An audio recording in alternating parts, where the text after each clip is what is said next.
में ही बीत गया था। बड़े शहर के अच्छे कॉलेज और कोचिंग में एडमिशन जितनी आसानी से मिल जाता है, बैचलर लड़कों को कमरा उतनी ही मुश्किल से मिल पाता है।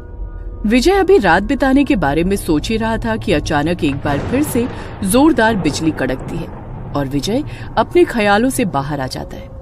वैसे तो दिल्ली में आमतौर पर हर तरफ भीड़ नजर आती है, लेकिन ये आउटर दिल्ली का इलाका था। जिस बस स्टॉप पर खड़ा वो बस आने का इंतजार कर रहा था, वहाँ आसपास कोई भी नजर नहीं आ रहा था। मौसम लगातार बिगड़ता जा रहा था और दूर दूर तक इंसान का कहीं कोई नाम और निशान नजर नहीं आ रहा था। अचानक ही विजय को अपने पीछे किसी के होने का एहसास होता है। विजय पलटकर देखता है तो पाता है वहाँ पर जीन्स और कुर्ती पहने एक लड़की खड़ी हुई है। विजय कुछ देर तो चुपचाप खड़ा हुआ बारिश की बूंद को निहारता रहता है, फिर लड़की की तरफ देखकर कहता है, इतनी रात को आपको अकेले नहीं निकलना चाहिए था, मौसम भी खराब है। आपको अपने घर से किसी को बुला लेना चाहिए था। बस तो पता नहीं मिलेगी या नहीं। विजय के बात करने पर लड़की भी एक नजर विजय की ओर देखती है और उसके बाद फिर से चुपचाप खड़े होकर सड़क की ओर देखने लगती है। विजय को लड़की का ये बिहेवियर थोड़ा अटपटा सा लग रहा था, इसलिए आगे कुछ भी कहे बिना विजय भी चुपचाप सड़क की तरफ देखने लगता है। विजय और वो लड़की लगभग 40-45 मिनट से बस स्टॉप पर ही खड़े थे और अब रात के लगभग 9:30 बज गए थे। विजय को जोरों की भूख भी लगी हुई थी, इसलिए अब वहां खड़े रहकर बस का इंतजार करना और भी कठिन होता जा रहा था। मुझे नहीं लगता इस रूट से कोई भी बस जाने वाली है। तुम दिल्ली के नहीं लगते, कहाँ के रहने वाले हो? हाँ, मैं एक्चुअली जौनपुर से आया हूँ। यहाँ पर यूपीएससी की तैयारी करने के लिए कोचिंग में एडमिशन लिया है। फिलहाल रहने का इंतजाम नहीं हो पाया, इसलिए बस कमरे की तलाश में ही लौटते हुए देर हो गई। तो कहाँ जाओगे अब? अब देखता हूँ, रेलवे स्टेशन के पास किसी लॉज में रुक जाऊंगा। तुम्हें रहने के लिए जगह की जरूरत है? वैसे मेरी सोसाइटी में फ्लैट खाली है, अगर तुम्हें जरूरत हो तो मैं हेल्प कर सकती हूँ।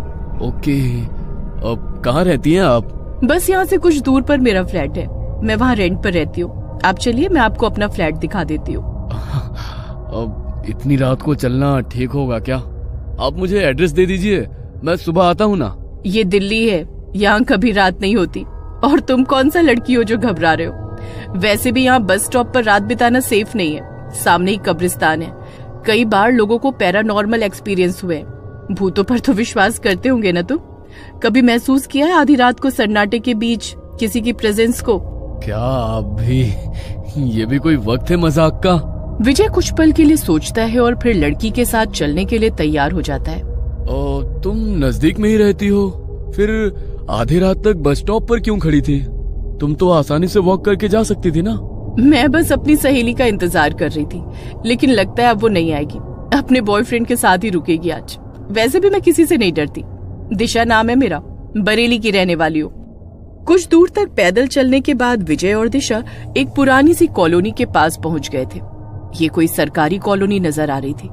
कॉलोनी के एंट्रेंस पर एक लोहे का बड़ा सा दरवाजा था, जिसका पेंट जगह जगह से उखड़ा हुआ था।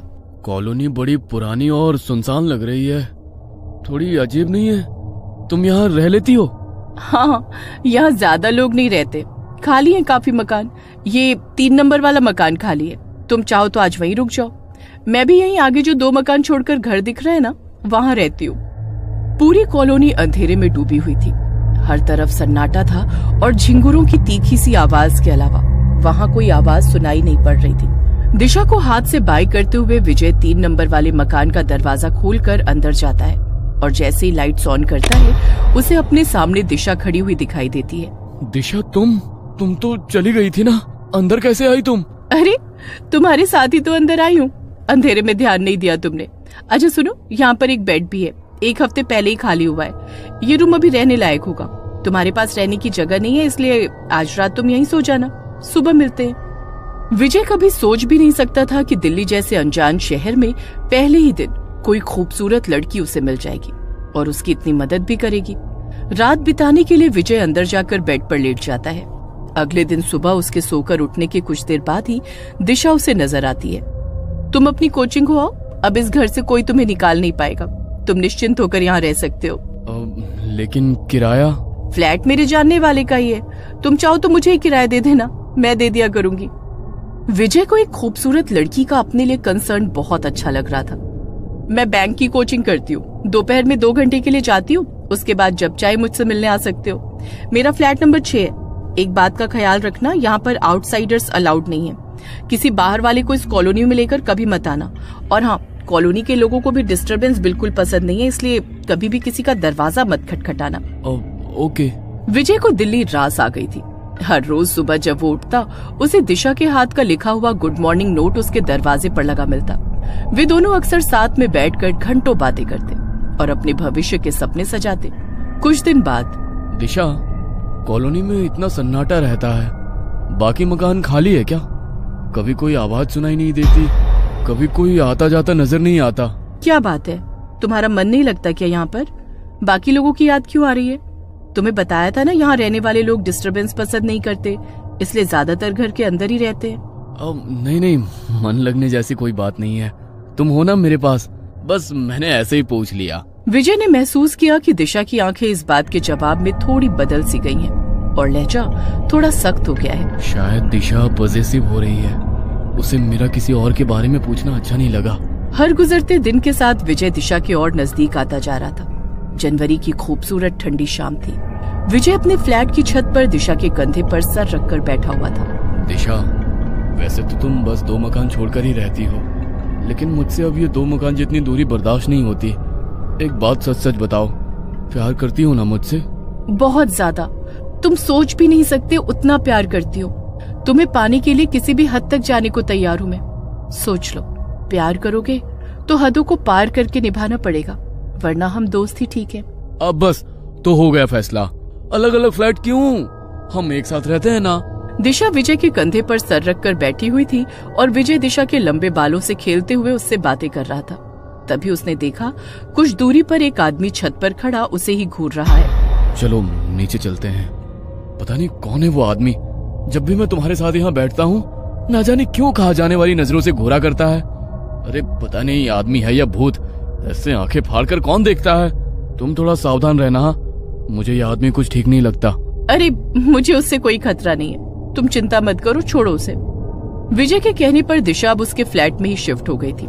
दोनों लिव इन में रहने लगे थे और एक दूसरे के साथ दोनों ही बहुत खुश थे। अरे यार, कोचिंग खत्म होते ही तू ऐसे गायब हो जाता है जैसे गधे के सर पर सींग। अरे भाई, अब तो 1 साल बीतने को आया, अब तो हमारे साथ थोड़ा टाइम बिता लिया करो। इतने भी बुरे नहीं है हम कि तू हमारे साथ 2 बात भी ना कर सके। वो क्या है ना कि दिशा की कोचिंग दिन में ही खत्म हो जाती है।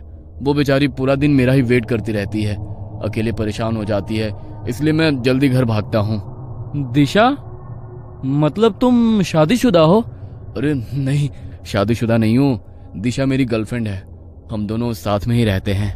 ओ भाई, गजब बात कर रहे हो, मतलब बिन फेरे हम तेरे। तब तो मिलना पड़ेगा भाई भाभी जी से। देखो, हमारे जैसे बेरोजगार बंदे पर इतना भरोसा करने वाली लड़की से एक मुलाकात तो बनती है, क्यों? मोहन की बात सुनकर विजय उसे अपने साथ कमरे पर ले जाने के लिए तैयार हो जाता है। सोसाइटी के गेट पर पहुंचकर मोहन देखता है कि सामने एक पुरानी सी टूटी फूटी खंडहर नुमा सोसाइटी दिखाई दे रही है। सोसाइटी में अंदर जाने के लिए एक गेट है जिस पर झाड़ियां लिपटी हुई हैं। अधखुले गेट से अंदर जाते हुए मोहन हैरानी से चारों ओर देख रहा था। तुम इस सोसाइटी में रहते हो? मजाक कर रहे हो ना मेरे साथ? सुबह से मजाक करने के लिए मैं ही मिला हूँ क्या तुम्हें? नहीं यार, मजाक की क्या बात है, मैं सच में इसी सोसाइटी में रहता हूँ। जहाँ तक मैं जानता हूँ ये सोसाइटी पिछले 6-7 साल से खाली पड़ी हुई है। अरे यार, तू आउटसाइडर है, लेकिन हम तो यहीं दिल्ली में पैदा हुए हैं ना, हमें बेवकूफ बनाएगा? अरे तुझे गलत इन्फॉर्मेशन मिली है यार, तू चल मैं तुझे दिखाता हूँ ना मेरा रूम। बेवकूफ क्यों बनाऊंगा? मोहन हैरानी से सोसाइटी के मकानों को देख रहा था। तभी मकान नंबर 3 के सामने जाकर विजय रुक जाता है।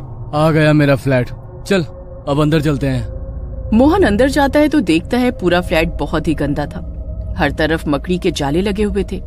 सीलन से पूरी दीवारें काली पड़ गई थी और धूल और मिट्टी ने घर के फर्श को पूरी तरह से ढका हुआ था। विजय भाई, सही मजाक कर लेते हो? इस घर की हालत देख रहे हो? इस मकान की इतनी बुरी हालत है कि यहाँ पर इंसान तो क्या, जंगली जानवर भी नहीं रहेगा, और तुम कह रहे हो कि तुम इस मकान में रहते हो? मुझे खुद अपनी आंखों पर भरोसा नहीं हो रहा है यार। मैं झूठ नहीं बोल रहा हूँ, मैं वाकई पिछले 1 साल से इसी मकान में रह रहा हूँ। और जैसा तुम्हें ये मकान दिख रहा है ना, ये ऐसा बिल्कुल भी नहीं है। मुझे खुद समझ में नहीं आ रहा है कि अभी कुछ घंटे पहले जब मैं इसे छोड़कर गया था तब ये ऐसा बिल्कुल भी नहीं था। कुछ घंटे में इस मकान की हालत इतनी कैसे बदल गई। अरे यार, बिल्कुल साफ सुथरा चमकता हुआ घर है ये। दिशा घर की बहुत केयर करती है। कहाँ है तेरी दिशा? दिखाई तो नहीं दे रही। तू तो कह रहा था कि तेरे रूम में ही रहती है। अरे ऐसे घर में कौन लड़की रहेगी? तेरा मानसिक संतुलन तो नहीं बिगड़ा हुआ है? यार अभी भी सच सच बता, तू ये सब मजाक कर रहा है ना? अरे यार, मेरा खुद दिमाग काम नहीं कर रहा है। ये सब मैं क्या देख रहा हूँ? विजय के इतना कहते ही अचानक ही घर में जल रहा एकमात्र बल्ब फ्लैक्चुएट करने लगता है और एक ठंडी हवा का झोंका उनके शरीर को छूकर निकल जाता है। कमरे के अंदर की हवा बोझिल सी होने लगती है और अंदर के कमरे से खटखट की आवाज आने लगती है। लगता है अंदर वाले रूम में है दिशा, चल देखते हैं। विजय अंदर रूम में जाता है तो वहाँ भी हर तरफ गंदगी और सीलन ही नजर आती है। तभी उन्हें बाहर के कमरे से खटखट की आवाज आने लगती है। विजय अपने दोस्त को लेकर हैरानी से बाहर के कमरे में आता है। तभी उसे एक बार फिर अंदर के कमरे का दरवाजा पीटने की आवाज सुनाई देने लगती है। भाई, मुझे लगता है कि हमें यहाँ से चलना चाहिए। मुझे यहाँ कुछ ठीक नहीं लग रहा। तुझे जरूर कुछ तो गलतफहमी हुई है। मेरी बात मान, तू कुछ दिन के लिए अपने घर हो आ। तेरी तबीयत सही नहीं है। ऐसी हालत में तेरा यहाँ रुकना सही नहीं होगा। 1 मिनट रुक, मुझे याद आया। सुबह ही दिशा ने मुझे खाना पैक करके दिया था, लेकिन मैं टिफिन को ले जाना भूल गया। अभी भी वो टिफिन किचन में ही रखा होगा। रुक जा। विजय दौड़ता हुआ रसोई में जाता है तो देखता है कि वहाँ पर वाकई एक टिफिन रखा हुआ है। ये देख, मैंने कहा था ना, ये रहा मेरा टिफिन। तो इसे खोलकर देख, तुझे इसमें पास्ता मिलेगा। मोहन जैसे ही टिफिन को खोलता है, डब्बा उसके हाथ से छूट जाता है। टिफिन के अंदर रखे हुए खाने में से गंदी बदबू आ रही थी और उसके अंदर छोटे छोटे कीड़े रेंग रहे थे। अच्छा चल, एक बार पड़ोसी से पूछकर देखते हैं। विजय और मोहन बारी बारी से सारे मकानों पर जाते हैं, लेकिन सभी मकानों की हालत बिल्कुल एक जैसी थी। सभी मकान खाली थे और उनमें गंदगी के सिवा कुछ नजर नहीं आता था। अब मैं तुझे कैसे यकीन दिलाऊं? मैं झूठ नहीं बोल रहा हूँ। ये सब साजिश है मेरे खिलाफ, लेकिन मैं कोई बेवकूफ नहीं हूँ जो ऐसा ही फंस जाऊं। तू अभी रुक, वो सामने कॉलोनी दिखाई दे रही है ना, वहाँ पर एक आदमी रोज मेरी दिशा को घूर घूर कर देखता था। तू चल, वो बताएगा तब तो तू मानेगा ना कि दिशा और मैं इसी फ्लैट में रहते थे। मोहन विजय के चेहरे पर एक अजीब सी बेचैनी महसूस कर पा रहा था। ऐसा लगता था वो किसी भी पल बस रो पड़ेगा। विजय का मन रखने को मोहन उसके साथ सामने वाली कॉलोनी में जाकर एक घर का दरवाजा खटखटाने लगता है। कुछ ही मिनटों में एक सांवला सा बड़ी बड़ी मूंछों वाला व्यक्ति दरवाजा खोलता है। यही है वो। सर प्लीज सच सच बताइए, आप मुझे जानते हैं या नहीं? विजय की बात सुनकर उस आदमी ने एक नजर विजय को ऊपर से नीचे तक देखा और फिर उसके चेहरे के भाव बदलने लगे। बताइए ना sir, this is very important. अरे शर्म आ रही है इस इंसान को ये बात कबूलने में कि हर रोज ये एक प्रेमी जोड़े को छिप छिप कर देखता था। इतना ही नहीं, मैंने इसकी नजर में दिशा के लिए कुछ अलग ही महसूस किया है। अरे पागल हो क्या तुम? आज तक तो बस मुझे शक था, लेकिन आज यकीन भी हो गया कि सिर फिरे हो तुम। यह लड़का रोज सामने जो डीडीए के खाली फ्लैट पड़े हैं ना, उसकी छत पर बैठकर पता नहीं अकेले में क्या बड़बड़ाता रहता था। ऐसे बिहेव करता था जैसे ये किसी के साथ बैठा हो। अकेले में ही हंसता, बड़बड़ाता और फिर कई बार मेरी तरफ देखकर गुस्से में मुंह फेरकर नीचे चला जाता। मुझे तो ये कोई सरफिरा पागल ही लगता था जो उन खाली पड़े खंडहरों की छत पर ना जाने क्या करने जाता था। मुंह बंद करो अपना, झूठ बोलता है ये। तूने मुझे देखा लेकिन दिशा नहीं दिखाई दी तुझे? अरे मैं रोज उसके साथ ही जाता था छत पर। भाई इलाज कराओ इसका। विजय, दिशा कोई है ही नहीं, किसी ने नहीं देखा है आज तक उसे। तू संभाल खुद को यार, इस बारे में जितना सोचेगा ना उतना ही खुद को परेशान करेगा। देख, मैं तेरा दोस्त हूँ, तेरा बुरा नहीं चाहता। इस समय तू बस कुछ दिन के लिए अपने घर चला जा और घर जाकर अपनी फैमिली को सब सच सच बता देना। जो कुछ तूने इतने दिन अपनी आंखों से देखा वो कुछ और नहीं, बस एक छलावा था। हम तेरे दुश्मन नहीं हैं और ये अंकल भी वही कह रहे हैं जो उन्होंने देखा है। विजय को कुछ समझ नहीं आ रहा था कि जो कुछ वो अब देख रहा है वो झूठ है या जो पिछले 1 साल से उसने देखा या जिया है वो झूठा था। अपने आप को ये समझा पाना कि पिछले 1 साल से वो एक भ्रम, एक छलावे में जी रहा था, विजय के लिए आसान बिल्कुल भी नहीं था। विजय को सब कुछ घूमता हुआ सा नजर आ रहा था। विजय भाई, जिस जगह को तुम अपना कमरा बता रहे हो ना, वो रहने लायक स्थिति में बिल्कुल भी नहीं है। तुम ऐसा करो, मेरे साथ मेरे कमरे में चलो, वहीं से अपने गांव के लिए निकल जाना। विजय ने हाँ में गर्दन हिलाई और उसके बाद मोहन उसे अपने साथ अपने कमरे पर ले गया। अगले दिन सुबह ही मोहन ने उसे उसकी गांव जाने वाली बस में बिठा दिया था। मोहन अपने गांव जरूर आ गया था, लेकिन जैसे अपने आप को ही भूल गया था। वो हर समय बस अकेले में बैठा पेंसिल से एक चेहरा बनाने की नाकाम कोशिश करता रहता। विजय को अपने गांव लौटे 1 महीने का समय बीत गया था। घर में सभी लोग उसे समझा समझा कर थक गए थे कि दिशा बस उसके मन का वहम था और कुछ भी नहीं। लेकिन विजय उनकी बात मानने को तैयार नहीं था। ना तो अब उसका पढ़ाई में मन लगता था और ना ही वो किसी से बातचीत किया करता। इसी बीच एक सरकारी नौकरी में उसका चयन हो जाता है। विजय नौकरी ज्वाइन कर लेता है। काम के दबाव और गुजरते समय के साथ वो धीरे धीरे सामान्य होने लगता है। आज फिर 20 दिसंबर था, वही दिन जब पहली बार विजय दिशा से मिला था। न जाने क्यों आज विजय को बार बार दिशा का ख्याल आ रहा था। देर रात उसे ऐसा लगा जैसे दिशा उसे आवाज लगा रही है। विजय ने उठकर कमरे के बाहर देखा, लेकिन बाहर कोई नहीं था।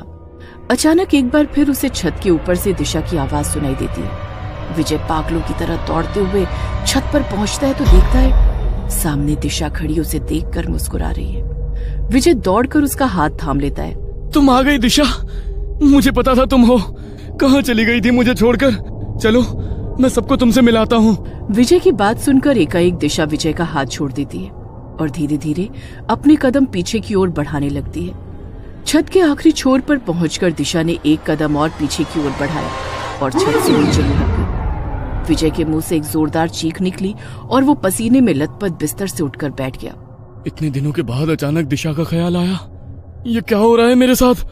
विजय की आवाज सुनकर उसकी माँ दौड़ती हुई उसके कमरे में आती है। क्या हुआ बेटा, सब ठीक है ना?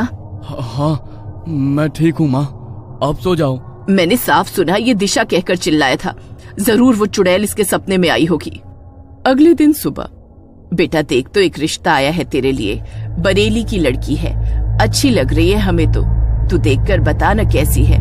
और देख बेटा, जब तक तू जीवन में आगे नहीं बढ़ेगा ना, वो अतीत के बुरे ख्याल तुझे ऐसे ही सताते रहेंगे। ठीक है माँ, जैसा आप ठीक समझो, मुझे मंजूर है। विजय के हाँ बोलने पर जल्द ही विजय की पूरी फैमिली सगाई के लिए दृष्टि के घर पहुंच जाती है। जाओ बेटा, दामाद जी को घर दिखाकर ले आओ। दृष्टि विजय को ऊपर का फ्लोर दिखाने ले जाती है। ऊपर के कमरे में जाकर एकाएक एक तस्वीर को देखकर विजय के पांव वहीं जम जाते हैं। अरे क्या हुआ? ये मेरी दीदी दिशा की तस्वीर है। 5 साल पहले पढ़ाई करने के लिए दिल्ली गई थी। वो किसी लड़के से प्यार करती थी, लेकिन उसने धोखा दिया और उन्हें छोड़कर चला गया। दीदी इंतजार करती रही उसका, लेकिन जब वो लौट कर नहीं आया तो उन्होंने हताश होकर आत्महत्या कर ली। मौत हो गई है इनकी? कब? मतलब कब हुई? 4 साल पहले, लेकिन वो हमारे आसपास ही हैं। मैं अपनी दी को महसूस कर सकती हूँ। बहुत गहरा बॉन्ड था हम दोनों में। क्या हुआ, आप ठीक तो है ना? प्लीज नीचे चलें, मुझे कुछ ठीक नहीं लग रहा। पता नहीं ये इत्तेफाक था या कुछ और। दिशा की बहन दृष्टि से ही विजय की सगाई हुई थी। विजय बहुत बेचैनी महसूस कर रहा था, लेकिन चाहकर भी किसी को कुछ कह नहीं पा रहा था। और कहता भी तो कौन यकीन करता उसकी बात पर। यूं ही बेचैनी में महीने भर का समय बीता और शादी का दिन भी आ गया। शादी के बाद दृष्टि विजय के कमरे में बैठी घूंघट में चेहरा छिपाए उसका इंतजार कर रही थी। कमरे में विजय के कदमों की आहट होती है तो दृष्टि थोड़ा और संभल कर बैठ जाती है।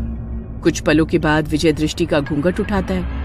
मैंने कहा था ना जान, तुम्हारा साथ में मरकर भी नहीं छोड़ूंगी। बहुत लंबा इंतजार कराया तुमने, अब कोई भी हमें अलग नहीं कर पाएगा।